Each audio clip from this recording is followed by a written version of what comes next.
Salve Maria!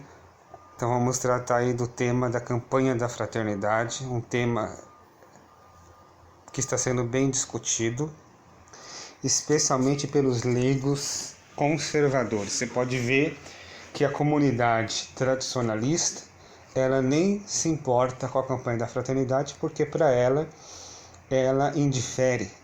Os tradicionalistas não estão dentro da estrutura da falsa igreja. Então, para eles, a campanha não faz diferença nenhuma. Nós notamos aí que quem fala são exatamente leigos, conservadores, ou que possuem um senso um pouco mais de conhecimento sobre a crise atual da igreja. E eles então, de uns 5 a 7 anos aproximadamente, esses leigos têm combatido temas da campanha da fraternidade ou a própria campanha da fraternidade. A campanha em si, ela é totalmente inversa à realidade quaresmal, ela não tem nada a ver com a quaresma, ela não ajuda em nada a quaresma, ela não colabora espiritualmente em nada com a quaresma. E mesmo um tema que fosse católico, com um viés supostamente caritativo, embora seja ele de cunho social, ele também não ajuda em nada a quaresma. A campanha da fraternidade no Brasil, ela não serve em nada que possa trazer um benefício espiritual para os fiéis no tempo da quaresma. Então fica o questionamento, a gente questiona por que os leigos da falsa igreja, os leigos católicos, dentro dessa realidade, dessa neo-igreja católica, que usurpou o nome de católica, esta igreja que aflorou dentro da verdadeira igreja e que está sob o domínio, está sob o domínio dos príncipes da igreja e que foi usurpou o nome de católica.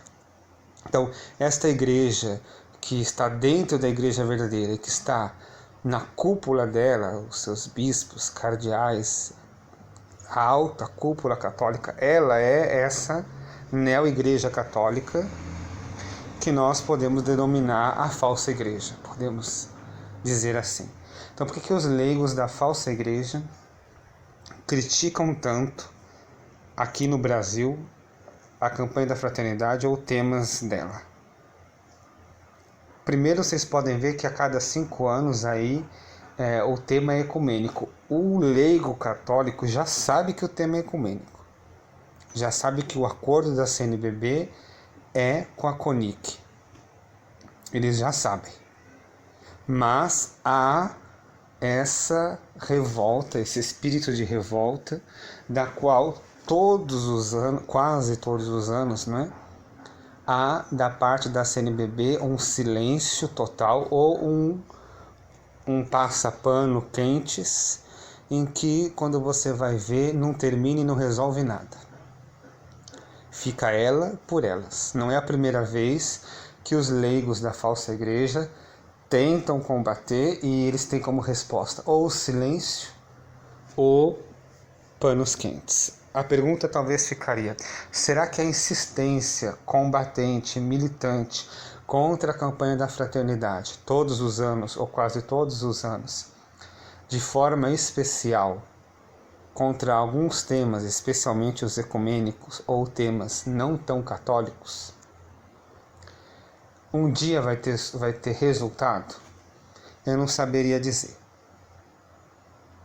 Mas, ao meu ver, uma opinião muito pequena, que é a minha, uma opinião sem muito valor, eu acredito, eu creio que não vai adiantar em nada. Porque eu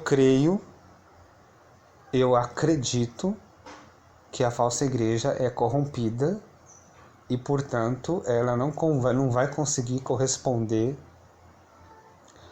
a essa realidade. Eu quero deixar claro que eu não sou sede vaticanista, claro, né? Então é claro que eu acredito no papado, acima de tudo, e que o Papa Francisco é o Papa atual que está no trono de São Pedro, válido ou invalidamente, a gente também não pode dizer, mas que é um Papa apóstata, herege, não é? Mas é ele. Então a cátedra não está vazia. Nós podemos argumentar da seguinte forma, objetar da seguinte forma: por que esses leigos, então, eles têm essa consciência e fazem essa militância? Primeiro, pela influência dos tradicionalistas, é claro, é óbvio, né?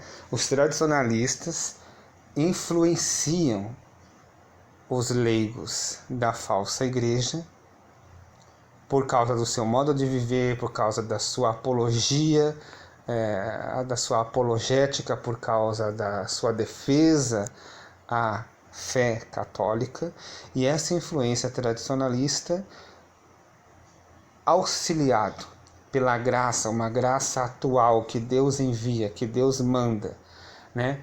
Que aliás o Espírito Santo, ele por uma graça atual envia as almas dessas pessoas batizadas. Então, o Espírito Santo leva essas pessoas ao conhecimento dessas outras pessoas das quais são tradicionalistas, e eles, influenciados pela defesa da fé, por um auxílio da graça, eles têm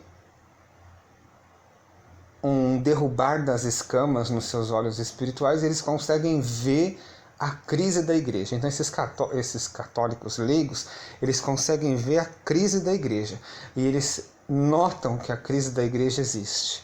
E aí, quando eles tomam consciência dela, aqui no Brasil de forma especial, eles se revoltam contra a campanha da fraternidade, porque a graça, essa mesma graça que usa os tradicionalistas para influenciar esses leigos, faz com que eles, vendo a crise, compreendam que não há coisa mais abominável dentro da quaresma do que a própria campanha da fraternidade. Então, o leigo que tem essa consciência, ele compreende a crise da igreja e compreende que o episcopado brasileiro, o episcopado da igreja em geral, mas o episcopado brasileiro é um episcopado vendido, maçônico, revolucionário, modernista e inimigo de nosso Senhor Jesus Cristo. É um Judas, né? Que o episcopado brasileiro é um Judas Iscariotes. Muitos desses leigos conservadores vão argumentar que a CNBB não é culpada, que os bispos todos não são culpados. Então vamos ficar com essa consciência que esses leigos conservadores dizem, que os bispos não são culpados, que eles não têm culpa, eles todos, né? Os bispos todos não têm culpa, que a CNBB em si, no seu órgão episcopal, na sua conferência, não tem culpa, e que uns ou outros fazem engolir aos outros bispos essa mentira. Vamos ficar com isso. Não vamos dizer que isso seja uma ilusão, vamos dizer que isso seja uma verdade. Então nós fazemos a pergunta: ora, os leigos conservadores dizem o seguinte, que a maioria dos bispos são contra, mas que eles são como que obrigados a engolir das presidências, dos cargos mais altos da CNBB ou do CONIC, seja lá como for, são obrigados a aceitar essa mentira. Ora, cada bispo é o pastor local da sua igreja diocesana. Então ele tem plenos poderes ali de dizer se ele quer que essa campanha da fraternidade fique ali ou não, que ela seja divulgada na sua diocese ou não. A CNBB não tem poder nem autoridade naquela igreja local que o bispo senta e governa na sua cátedra. Então a pergunta é, por que esse bispo, já que os leigos conservadores dizem que muitos bispos são obrigados, por que eles se calam então? Por que eles não tomam uma atitude?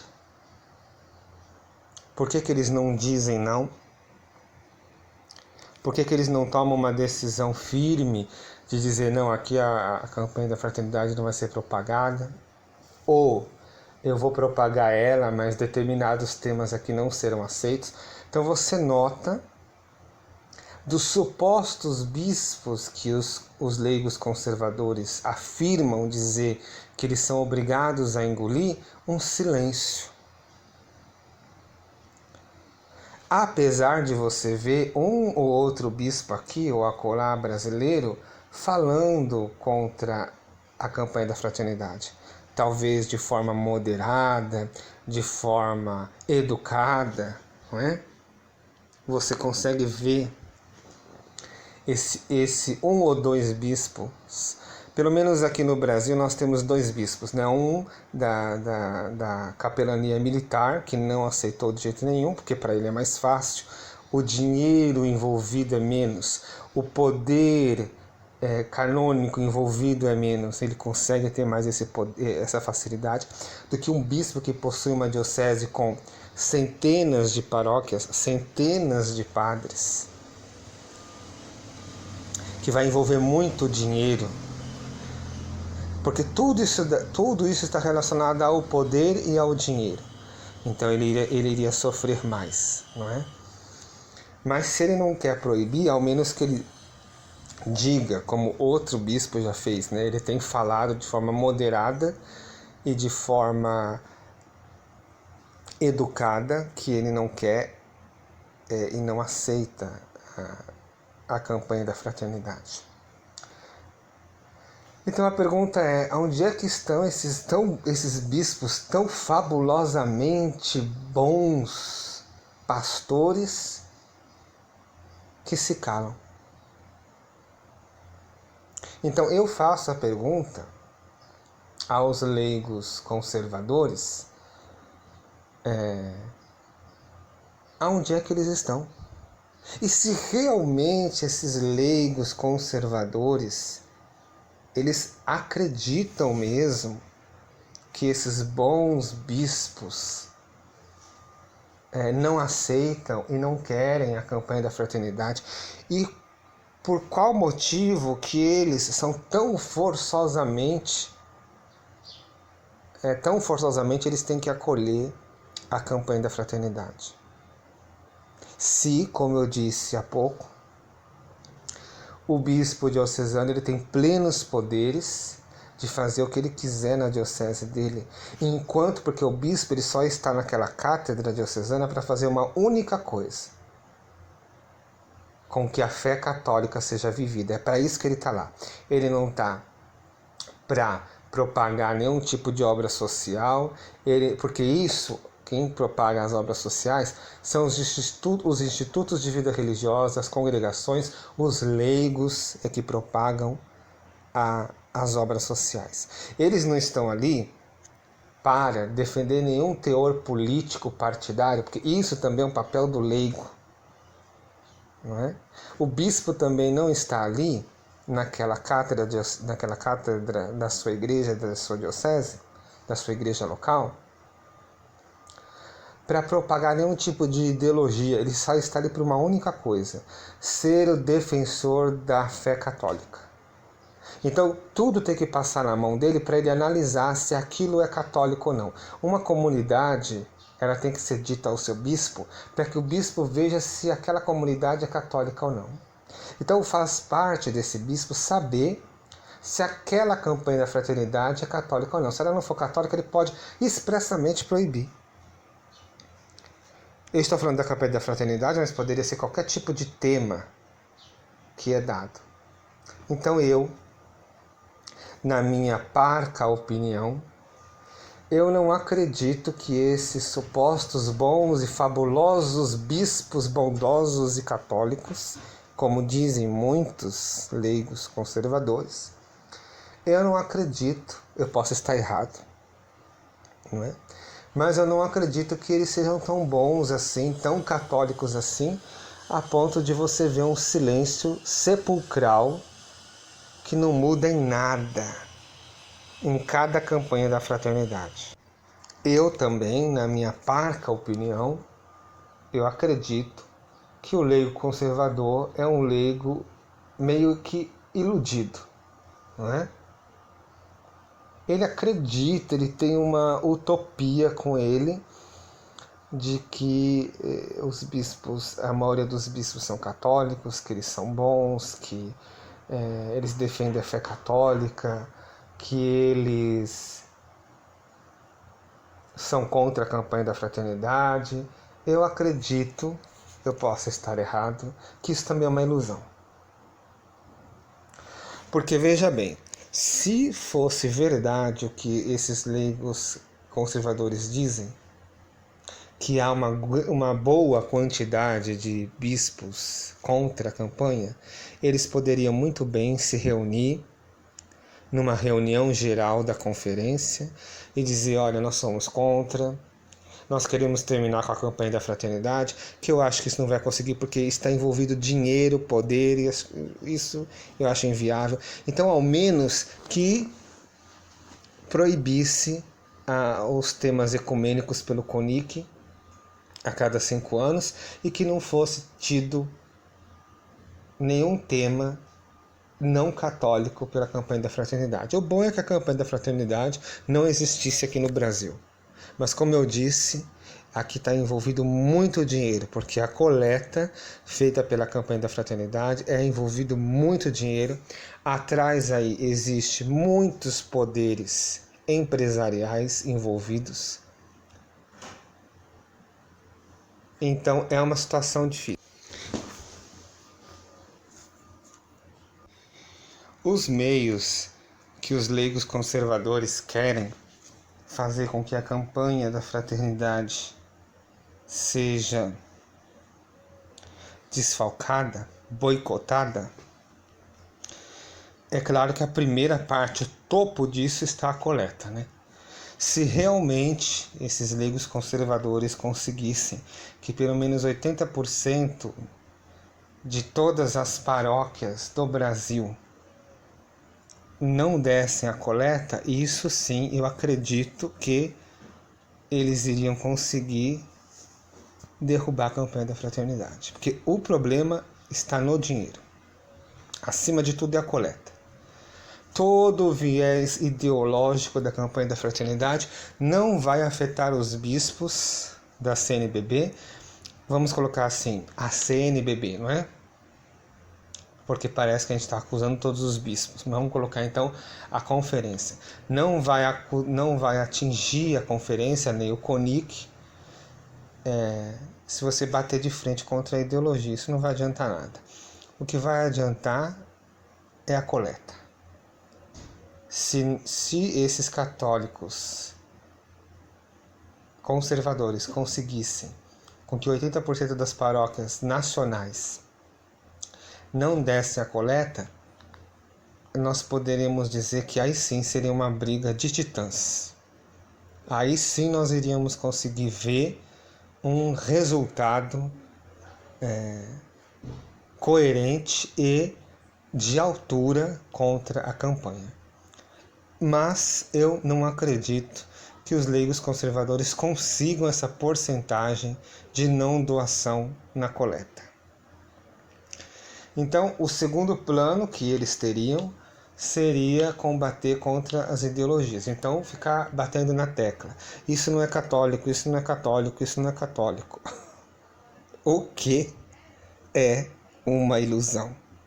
Você está dizendo para um órgão da igreja falsa, chamada CNBB, de que aquilo não é católico, sendo que essa igreja, essa conferência episcopal, ela é revolucionária, ecológica, né? É uma realidade eclesiológica de ligação mundial, com uma nova ordem mundial, com todo o processo ecológico, modernista, revolucionário, maçônico.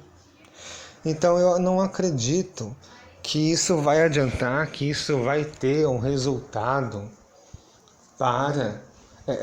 para eles. Você vai bater na tecla de que aquilo não é católico, como se aquela conferência ela fosse pôr a mão na consciência e dizer: nossa, é verdade, isso aqui não é católico. Quando na verdade, a meu ver, de novo, na minha opinião, ela não está preocupada que isso seja católico, ao contrário, ela quer que não seja católico. Ela quer desconstruir exatamente essa catolicidade. Não está nessa conferência, na CONIC, e nenhum desses órgãos que nós podemos chamar em todo esse seu aglomerado, o interesse de que estas campanhas sejam católicas.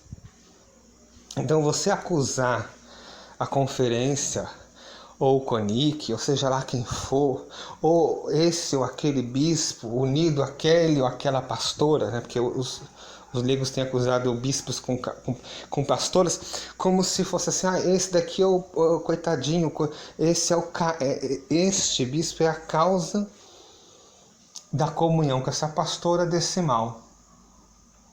Mas os outros bispos, coitadinhos, eles não são, não. Eles são bonzinhos. Então, há essa ilusão, quando na verdade você vê que a conferência, o intuito dela é que o tema não seja católico.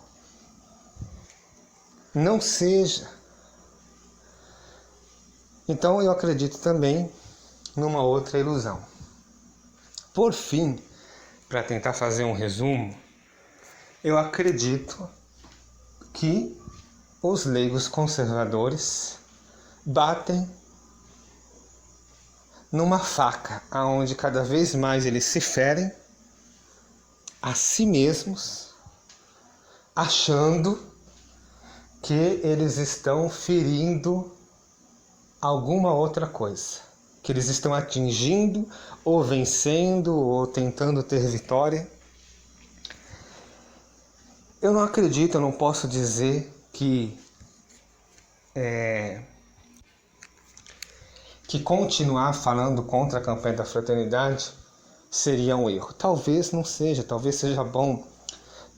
Talvez a gente falar contra a campanha da fraternidade mais vezes, todos os anos, talvez.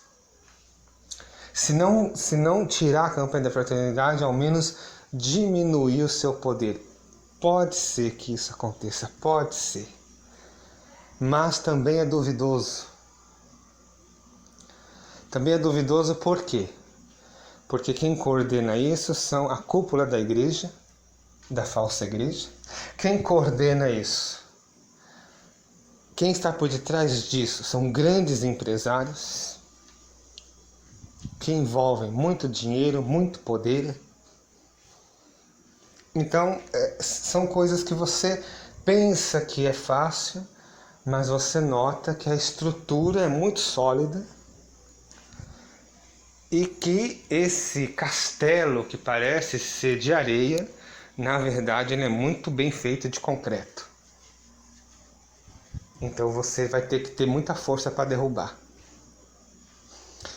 Então vamos pedir de forma especial a Nossa Senhora que nos ajude, que interceda, mas acima de tudo que nós tomamos por meio da sua intercessão uma consciência de que às vezes eu acho que nós estamos combatendo com coisas realidades eclesiológicas do Brasil que não tem tanta solução assim como nós pensamos que pode haver, que possa acontecer.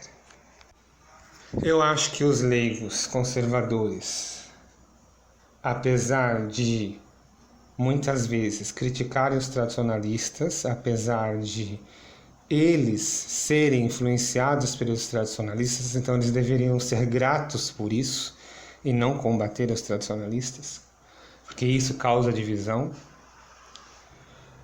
Eu acho que eles devem ser apoiados, apesar de eles também terem uma noção parca das realidades da crise da igreja, mas eles têm uma boa intenção. Então acho que eles devem ser apoiados. Eu acho que aqueles que lutam contra a campanha da fraternidade também devem ser apoiados, apesar de, a meu ver, eu achar, por um lado, uma bobagem, mas acho que eles devem ser apoiados.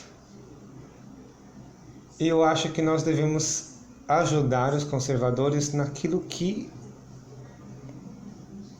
é viável ajudar, né? O bom seria, como faz os tradicionalistas, que não ligam, não se importam, porque eles não estão dentro dessa estrutura, eles estão preocupados em viver a quaresma, e isso também é um ponto muito chave, viu? Toda quaresma, ou quase toda quaresma, você vê essa perturbação de alma contra a campanha da fraternidade, que é bom, contra a campanha da fraternidade. A situação é boa, a crítica é boa, mas é uma perturbação contra o espírito quaresmal, né? Que você está dentro da quaresma e aí você tem que ficar ouvindo aquela batalha ideológica contra a campanha da fraternidade, que isso é uma perturbação dentro da quaresma. E isso é uma coisa da gente também rever, não é? Uma artimanha até mesmo às vezes maligna, nós podemos dizer assim. E eu acho que seria bom que os leigos conservadores, eles tentassem reunir esses 5 ou 7 anos em que eles criticam a campanha e ver quais que foram os resultados. O que é que acontece? Quantas vezes esses bispos deram silêncio como resposta? Quantas vezes eles emitiram notas com panos quentes que não davam em nada? E talvez focar, não sei de que modo, contra a coleta da campanha da fraternidade de forma realmente eficaz. Eu digo que eles devem ver isso porque nós tradicionalistas, a gente pouco se importa. Então, a gente tem a nossa própria vida financeira sustentável. Eu acredito que eles, que às vezes ainda estão envolvidos com as paróquias, deveriam fazer gestos realmente concretos, que é uma palavra que a CNBB gosta muito, né? Gesto concreto. Um gesto concreto contra a coleta, porque eu creio que esse é o único jeito de realmente dizer: nós atingimos, nós pegamos o calcanhar de Aquiles. A coleta é o calcanhar de Aquiles da campanha. Não vai ser você combatendo e dizendo: não, o tema não é católico, porque eles não querem que seja católico, eles não estão nem aí que o tema